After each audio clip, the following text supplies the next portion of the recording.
Hello students and staff, today is Wednesday, October 8th, and we are coming to you from the basement. We are your hosts, Joseph. And I'm Jocelyn. Now for our word of the day. Our word of the day is lugubrious, which means looking or sounding sad and dismal. Pain! Coming, you most lugubrious man! Panic! Oh, I'm sorry. I can handle it.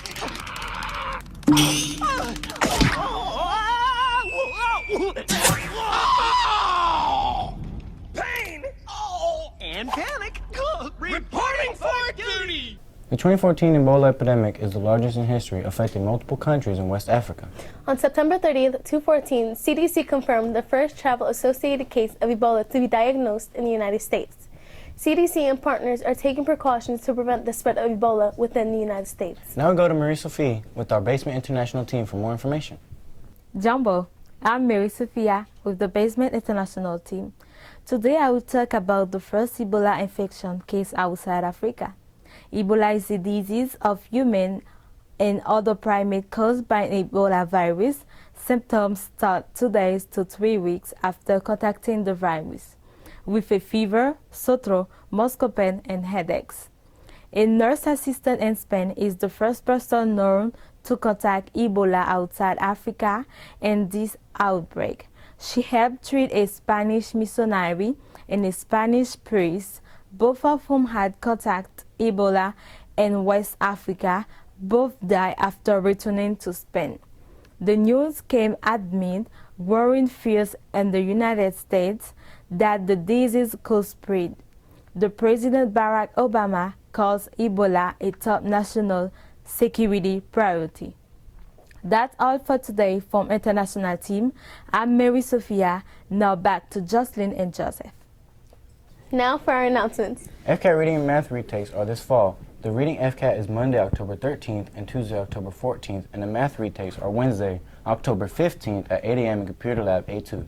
Zumba classes are every Thursday at 1:30 p.m. to 2:30 p.m. with Caitlin at East Area Adult School in the cafeteria. And don't forget to bring your towel and also a bottle of water. Tape testing is given Monday through Thursday mornings at 7:45, also Tuesdays and Thursday evenings at 3:45. You must have $15 in cash or money order and also have an ID. Hey Joseph, which is your favorite theme park, Disney or Universal? I like Universal more than Disney. Oh, why? I like Universal because it has a variety of rides and different shows as opposed to the mice. We interrupt your regularly scheduled programming to bring you How to Be a Good Theme Park Guest. Visiting a theme park can be very exciting for children, adults, newcomers, or even the regulars that visit frequently. It is the goal of the individuals working inside the theme parks to ensure each and every guest has the experience of a lifetime. But much like most things in life, your experience begins with you. In the following presentation, I'd like to give you some tips on how to get the most out of your visit, providing visual examples of guests doing the right and the wrong thing. So come along and let me show you the bare necessities, if you will. Before the big zippity-doo-dah day, when you reach your theme park destination of choice, you should make it a goal to set a detailed and thorough plan of what you want to accomplish during your vacation. Do you want to meet certain characters? Or are you more interested in the thrilling attractions? Perhaps you're looking more forward to an exotic lunch option rather than losing your lunch. Or maybe shows are more to your liking. Regardless of what you enjoy most, some popular theme parks have made it easier than ever to organize your trip. Universal Orlando Resort and Walt Disney World offer tools like smartphone applications that give guests information on attraction wait times, show times, restaurant menus and reservations, along with maps of the parks and options to reserve a spot in their fast or express pass lines on certain attractions. This can be very helpful in your preparation by allowing you to map out every aspect of your visit. It can also be imperative to know the operational status of your favorite or most anticipated attraction when planning dates. Just because the Jaws attraction was fun last year doesn't mean that Amity hasn't been overrun by Butterbeer and Wizards now. Most parks will keep you up to date when a ride is currently undergoing maintenance via platforms like their social media pages or their assistive smart tools. Once you have arrived, you may find yourself in a very high-volume area. Chances are, if it's a good time for you to visit the parks, it probably is for everyone else as well. Theme parks generally experience their peak season during the summer and right around Christmas time, which is when most people have time off from work or other obligations. That's what your organization tools are for, after all.